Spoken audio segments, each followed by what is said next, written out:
我就知道你肯定死不了，他们都说你死了，我怎么感觉好几年都没看见你了？小点声。哎，你不是出使北齐了吗？那使团没回来，你怎么先回来？惹祸了？你是抱月楼的东家，看出来了，光我跟你说话，账都快算乱了。站那儿，看着我。我再问你一遍，抱月楼是你的产业？甭跟我这儿咬牙切齿的，眼红羡慕没有用，亲兄弟明算账啊！哥，我就这么跟你说，整个抱月楼，一砖一瓦、一草一木，都出自你弟弟我的手笔。这抱月楼就是我，是咱老范家的产业。为什么要办抱月楼？那挣钱还有什么为什么呀？反倒是你还好意思问我呢？啊，咱那书局办得好好的，你跑北齐去了，你什么更新，你都不更新了，人家的读者都催更了，那我怎么办呀？红楼都写不下去了。家里人知道吗？那倒是不知道，一直瞒着他们，想给他们一惊喜。所以这些真是你的想法，没人逼你。真的不明白你，那挣钱这么好的事儿，咋还非得有人逼呀？哎，你要不给我讲讲，我倒挺想问你的。你上北齐这么长时间，你是……我这，你疯了吧你？你打我吧！这跟谁呀？这是？不是，上边不就东家一个人吗？怎么这动静？一草一木是吧？一砖一瓦是吧？就是你的，就是你的，就是你的！不要你！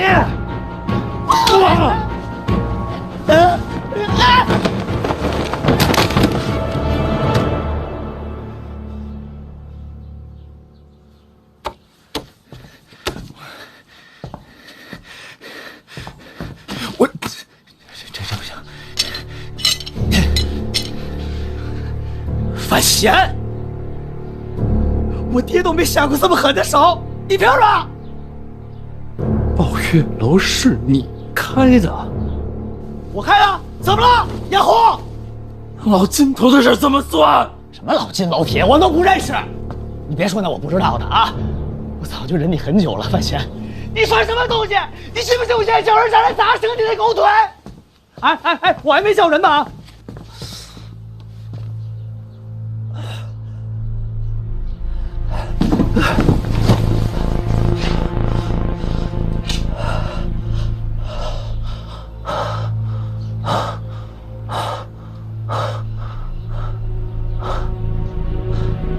范思哲，你不用那么麻烦，我就跟你交个底。我是溜回京都的，还惹了祸。你现在出去说一声，说范闲在这里边，我就完了，比断腿惨，说不定命没了。甭跟我这儿卖惨了，真以为我不敢叫是吧？行，我就在这儿等着，这仇你得自己报才痛快。去吧。好，你有难了啊！等着啊，别动啊！来人呐，快点！过来！我受不了这寂寞了！来了吗？怎么还剩几个？咱家这300勇士呢？都进来！过来！怎么了？咱们家这账这么乱？哟，你这怎么了？这是？东家，您刚才说要打断谁的狗腿？现在翻！谁？翻什么呀？谁呀？桌子的腿儿。饭桌子啊，饭桌子。不是，刚才让他伴我摔一大跤，明天把他给我改成茶几儿。茶几儿？不是，是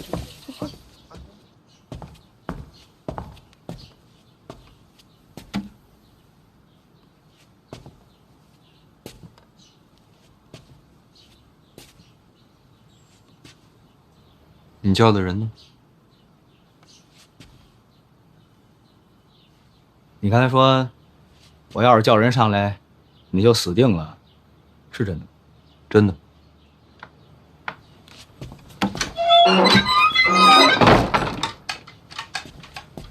我这可算救你一命啊！先放你吧，不过你也别高兴，我还生着你气呢。你凭什么打我呀？哎！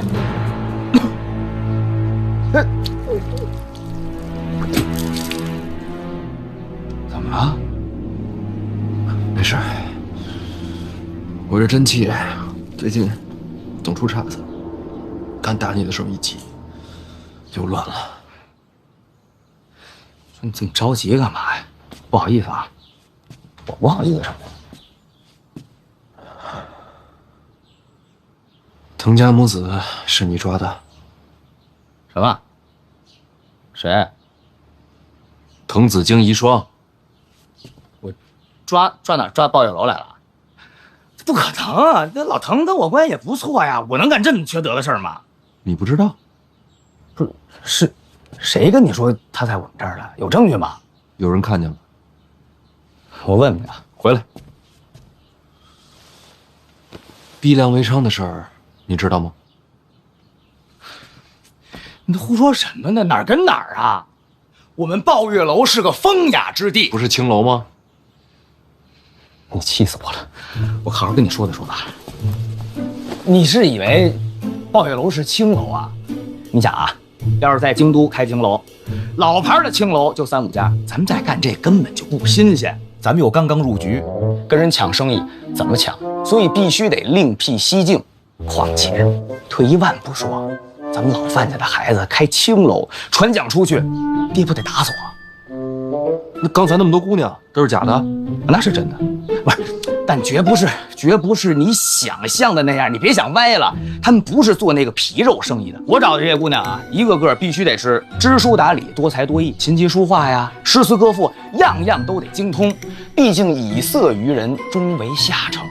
我的目的是把抱月楼打造成在纷纷扰扰的京都唯一一片净土。让这些个文人骚客在这里寻找到内心真正的知音，这才是我想要的独一无二。老金头的死，你也不知道？老说这老金头，他到底是谁呀？还死在我这儿了！我这买卖刚开张，死了人，我生意做不做呀？是哪个对家这么败坏我呀？我给他当面对质。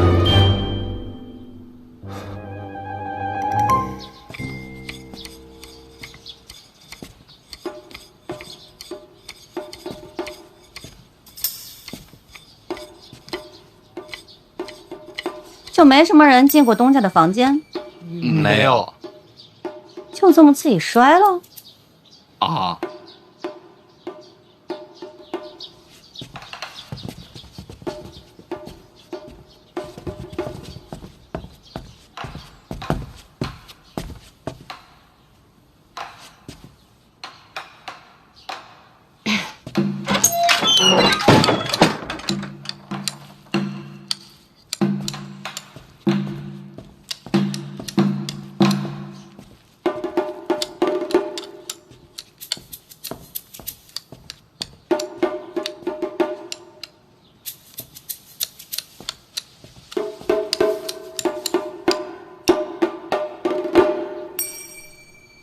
怎么了？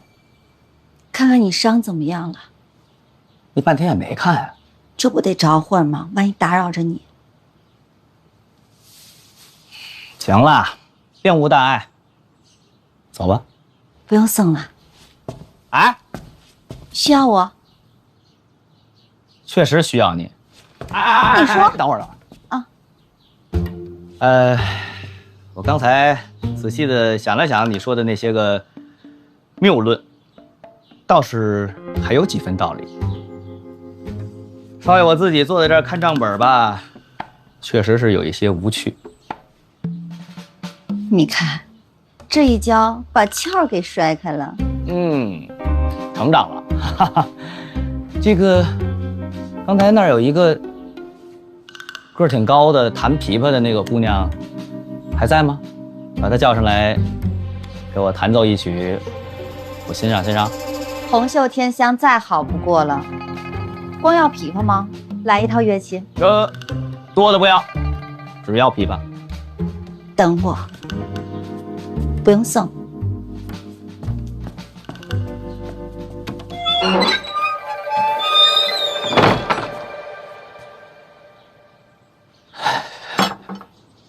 可要记着我教给你的啊！待会儿呢要多笑，千万不能出任何岔子，听到了吗？我跟你讲，丑鸭子变凤凰，就看你今天的表现了啊！可不能出岔子。好，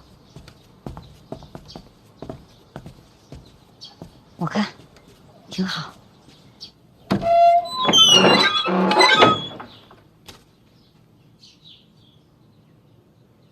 进来吧。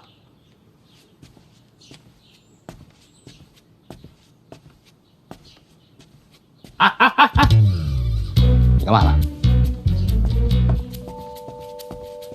这会儿还不需要你。等会儿啊，完事儿我叫你。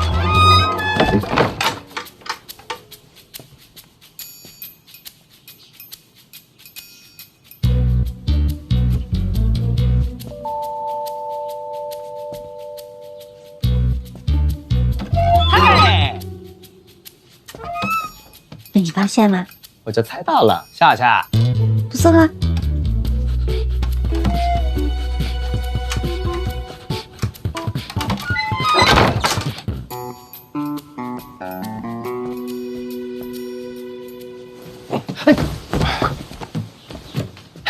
快下来。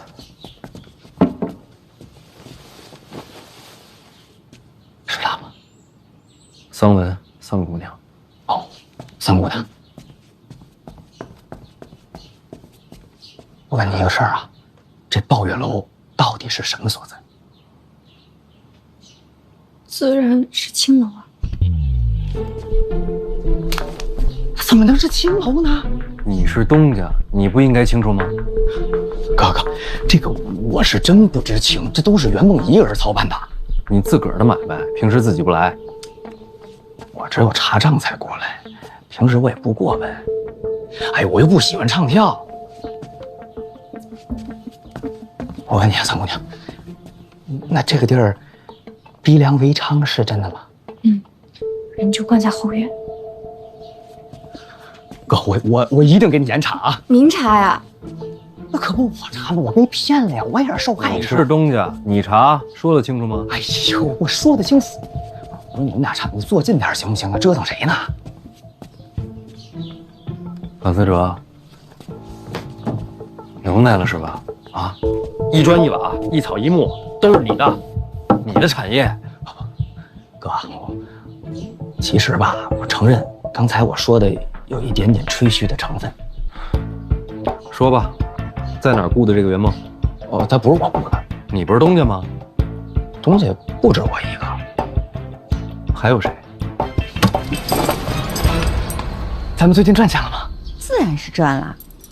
我就说嘛，赚多少啊？大东家在里面查账呢，要不你跟着进去看看？表哥到了。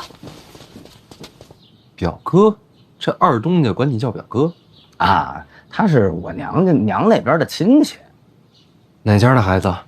皇家的，皇室子弟。我娘跟宜贵嫔他们不是堂姐妹吗？所以宜贵嫔的儿子跟我应该算表兄弟，没错吧？宜贵嫔的儿子，三皇子。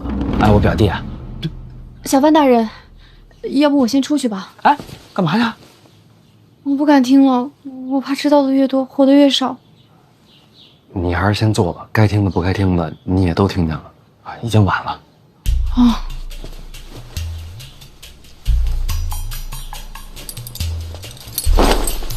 这帘子颜色也不行啊，尤其是这飘带。那您觉着换成什么颜色好啊？蓝的吧。行。哎，别，粉的好。那就粉的。紫的好像也不错。那要么紫的。最好3个颜色都有，混在黑色里头。乍一看是黑的，仔细看，蓝、粉、紫3个都有。换成五彩斑斓的黑。啊？这个烛台也不行，不好看。换。换一个粗壮大气一点的。好。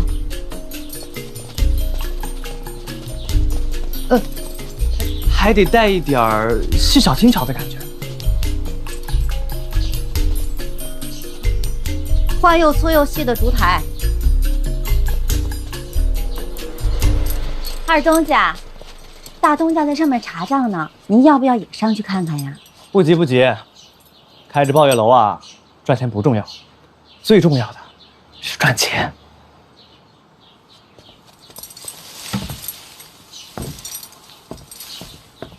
他刚才说那句话，你听懂了吗？现在的银子不好赚。还没懂吗？哎，从头给你们讲一遍。就是为了面子，面子啊！他不管开什么买卖、做什么生意，只要能挣钱就行。能挣钱呢，就证明他有眼光、有实力、有能力。回到宫里去呢，就给他娘露脸啊！不是，他在这儿开个青楼，想在他娘面前有面子，这孩子怎么想的？哥，我不都说了吗？我跟表弟，我们俩都是让坏人蒙骗了，我们不知道鲍玉楼是干这个的呀。于贵嫔就没多问。表弟跟我一样，都想给娘一个惊喜。那他是在哪儿雇的这个袁梦？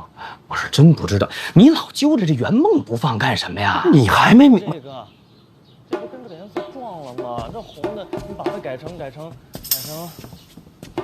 换紫的啊！换啊！这个不对，那个就是他换粉的好吧？啊，好，这换黑啊，过来。好。这个也不行，这个换成紫的。不，那个这颜色有点撞，不行。还有不少地方能改，我想想，回头一块儿说。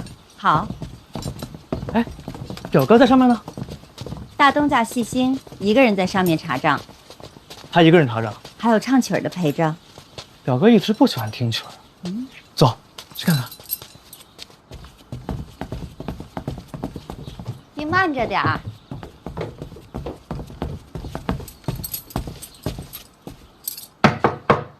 表哥，我进来了啊！进来吧。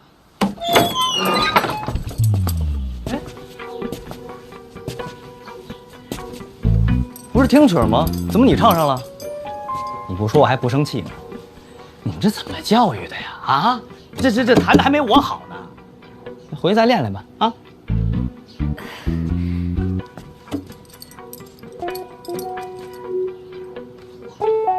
刚才怎么跟你说的？这点事儿都做不好，跟下去。当年我在流清河当花魁的时候啊，这琵琶呢还是我弹的最好。解释。那你待会儿想听呢就喊我。哥，我也会，要不我给你唱两句。别跟我捣乱了，这都你从哪儿找的人啊？你是哪个？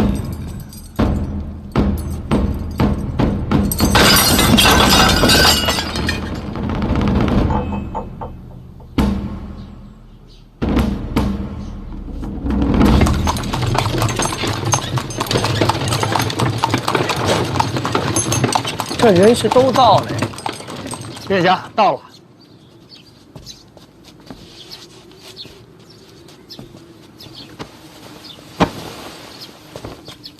你确定范闲这时候在里面？绝对在，跟我一块进去。殿下，这喂，做人可不能瞻前顾后，想给自己留退路的，往往都成了绝路。小人遵命，真聪明。走，看热闹。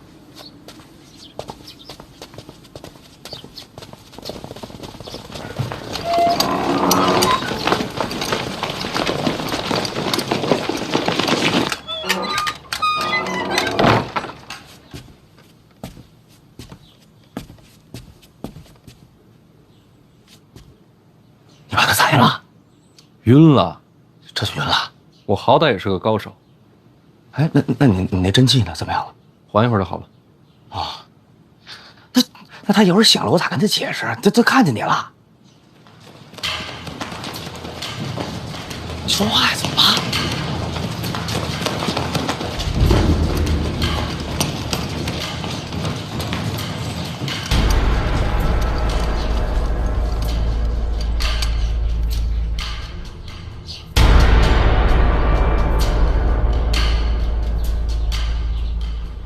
这么些人啊？二殿下上这儿干嘛来了？找我的。他知道你在这儿。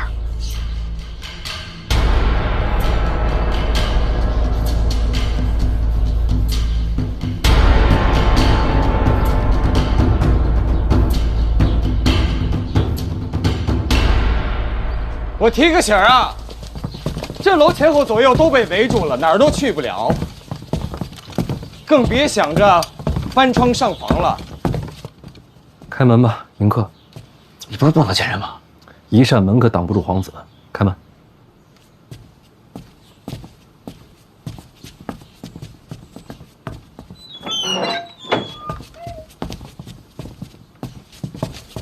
二殿下，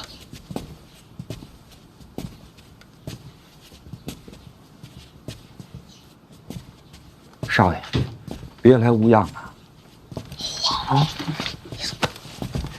真热闹。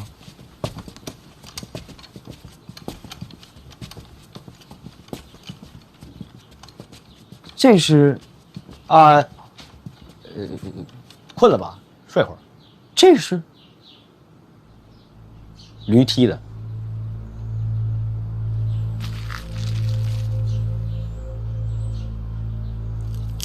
范闲，好久不见了。也没多久吧，满打满算不到半年，可在我这心里啊，觉得都过了2、3年了。京都没了你，真没趣儿。你知道吗？我去北齐的路上，燕萧一想要杀我。真的？我呢就一直好奇，他怎么知道我的行程啊？我要走哪条路没告诉过别人。那他怎么知道的呀？其实很简单，知道我不走哪条路，就可以算出我的行程。此去北齐路途遥远，沿途关卡尽是你的门下。不走丰明关，又不想绕远，我会选哪条路，再简单不过了，不是吗？所以，联合长公主想要杀我的人，一直是你。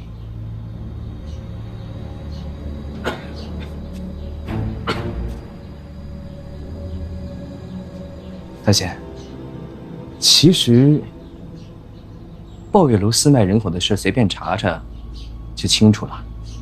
大东家、二东家全都在这儿，还有我们假死回京的小范石贤，这场面可真够清楚的。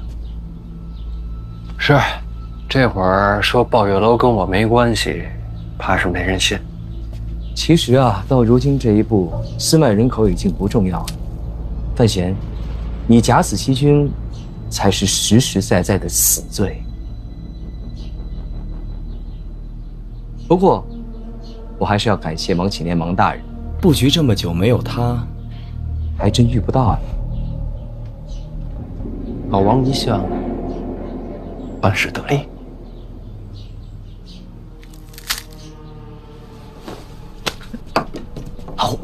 老王，你这是吃里扒外你！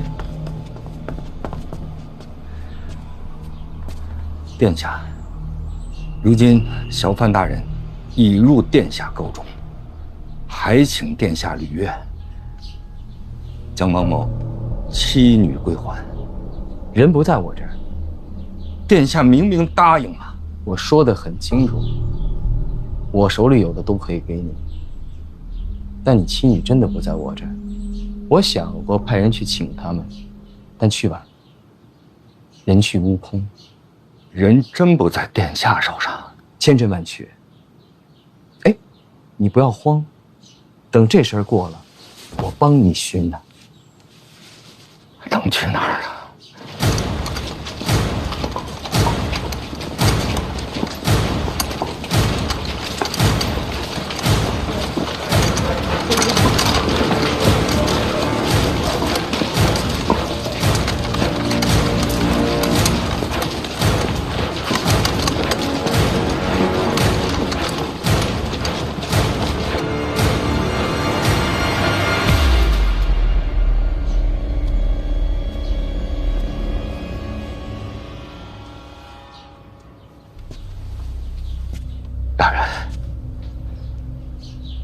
我以为人事让殿下。理解。其实我也挺奇怪的，把人抓走了，也不留个要求啊？是不像你是吧？抓人人命都是为了谈条件。这不重要。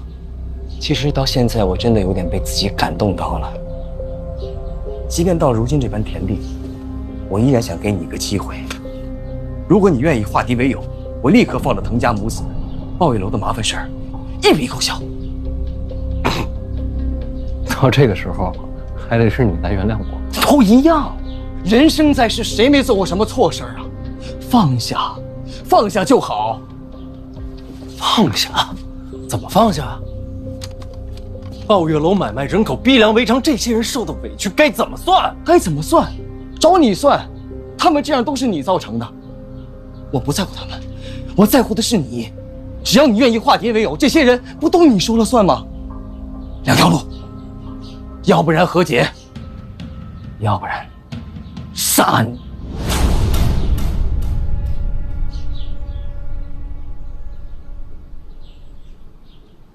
明白了。我不和解，李承泽，咱俩不是一路人，我跟你注定为敌。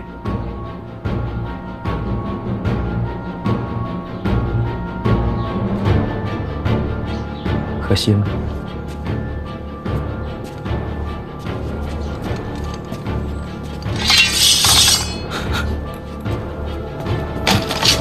京都府办案，放家令！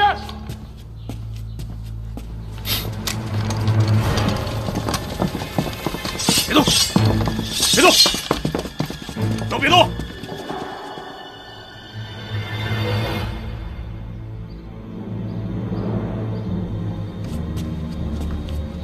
你都死了，怎么把京都府差役给调来呢？不对，没死也调不来京都府，会是谁呢？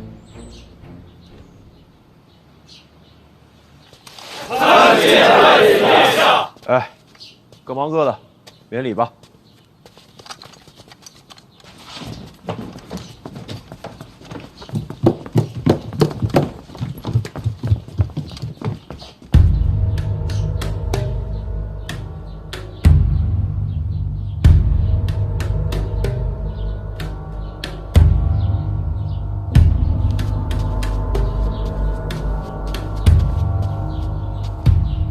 二哥也在啊。见过太子殿下。哎，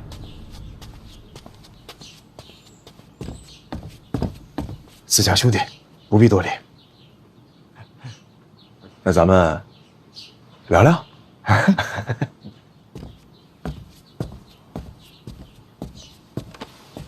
多免礼吧。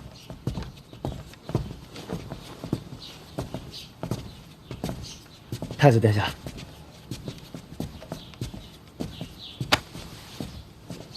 这孩子什么章程啊？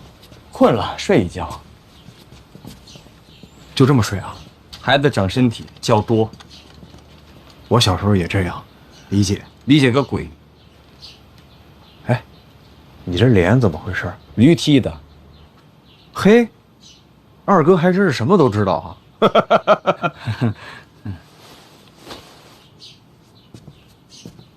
太子殿下怎么有空来这种地方啊？闲来无事，看见京都府办案就跟过来了。办什么案呀？鲍玉楼啊，私买人口可是国之重罪，我得来看看呀。谁成想在这儿还碰上二哥了。二哥，要不明日再来？啊？我劝你说话做事三思。思什么？怎么思啊？犯嫌欺君，这是死罪。你连这也敢护着？他不真死了吗？眼前这位是？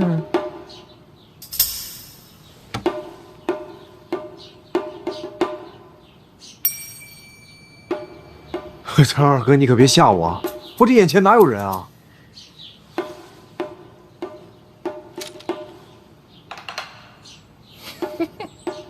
你得想想后果，包庇欺君，这是同罪。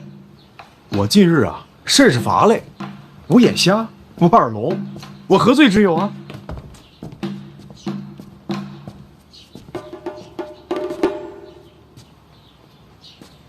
这事要真是闹大了，你觉得你护得住吗？不知道，咱试试吧。京都府衙办案，拦着的，按谋逆处置。就不动动脑袋想想，怎么收场？没想过，要不然你想想。冒昧问一句啊，太子殿下怎么知道今日我会来这抱怨楼？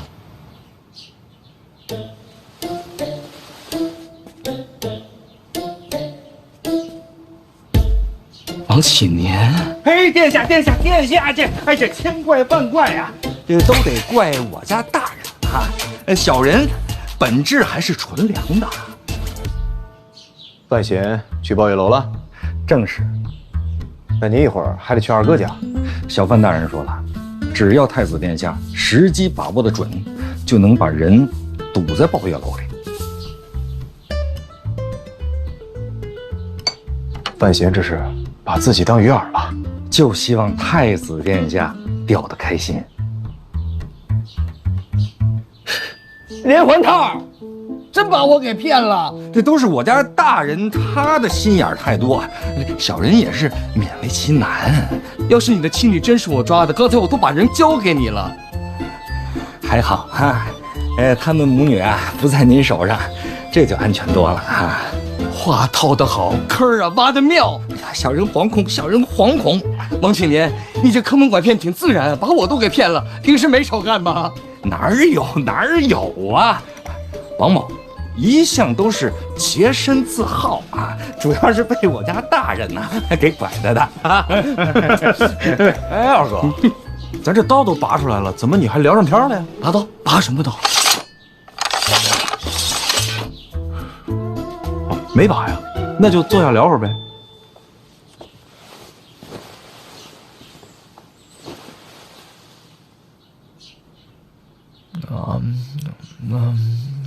你说这是自家兄弟，你又贵为太子，在你面前拔刀，那不是谋逆吗？当个玩笑，开个玩笑就得了啊！正因为是自家兄弟，我才得劝你两句啊。这抱月楼你就不该来，这旁人要是看见了，难免会闲言碎语的。这抱月楼的东家是范家，但抱月楼的二东家是你这长身体的弟弟，这二东家也是你长身体的弟弟。二哥，你还真错了，楚军不入皇子之列。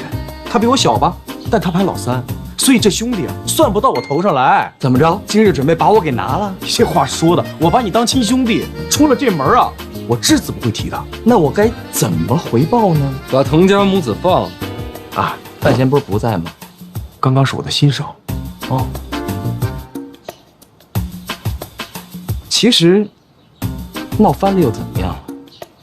这抱月楼与我毫无瓜葛。外人诟病两句，我不疼不痒。抱月楼跟你毫无瓜葛，我问心无愧。你确定？非常确定。那咱们借一步说吧。好。哎呀，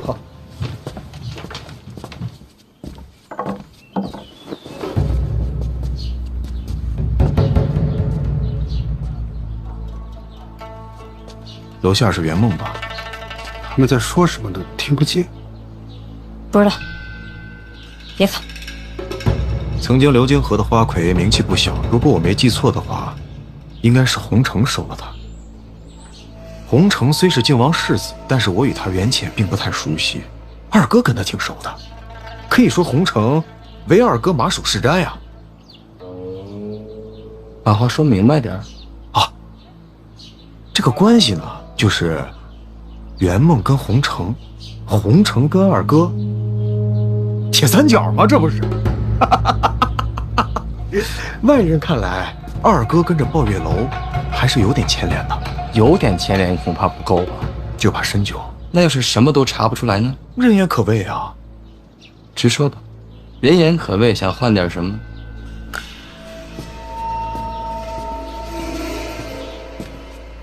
所以把滕家母子放了，就是我的意思。一句人言可畏，我就放人。你觉得我是这种人吗？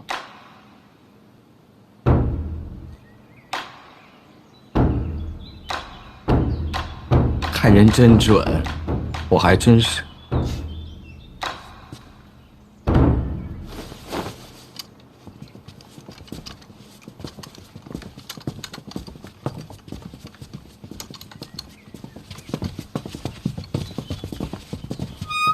说到底，都是自家兄弟，咱们是自家人，谁退一步无关紧要。白虎舅，殿下，把滕家母子送回住处。这个快去。是。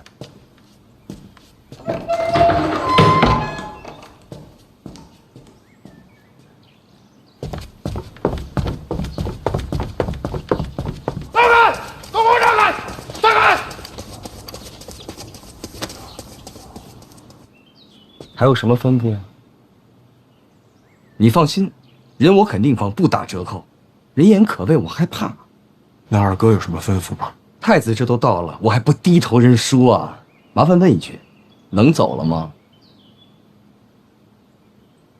请便。人心难测，好自为之。哎，他跟谁说话呢？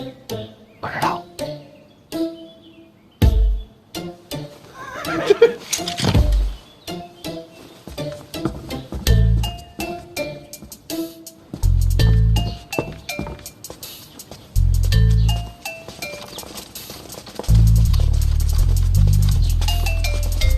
府衙办案，别给人添乱，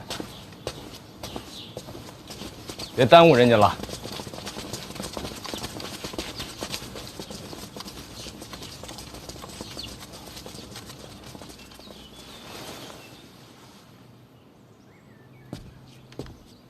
琢磨什么呢？你觉得他真的假的？以我对二哥的了解啊，他不是言而无信之人，只要他答应了放人，那他一定会放的。我是觉得他妥协的也太快了，就算局面不利，当场就走也是一种做法。就这么容易放人？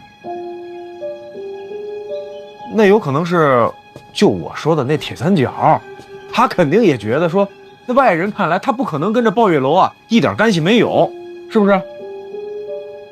圆梦这个漏洞，未免也太大了点。那有可能是我来的太急了，他没来得及藏人。不是，我的意思是，他为什么非要这个圆梦来管抱月楼？换个人不行吗？人家圆梦是花魁，这八面玲珑之人，最适合的就是干这活了，对不对？他借抱月楼坑了范思哲，然后给我送信儿，又抓了滕家母子，费这么半天劲，现在就这么算了？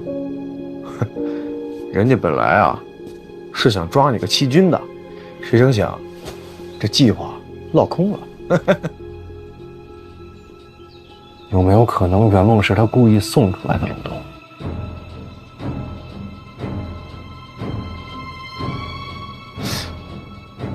那他图什么呢？图什么？是啊，图什么？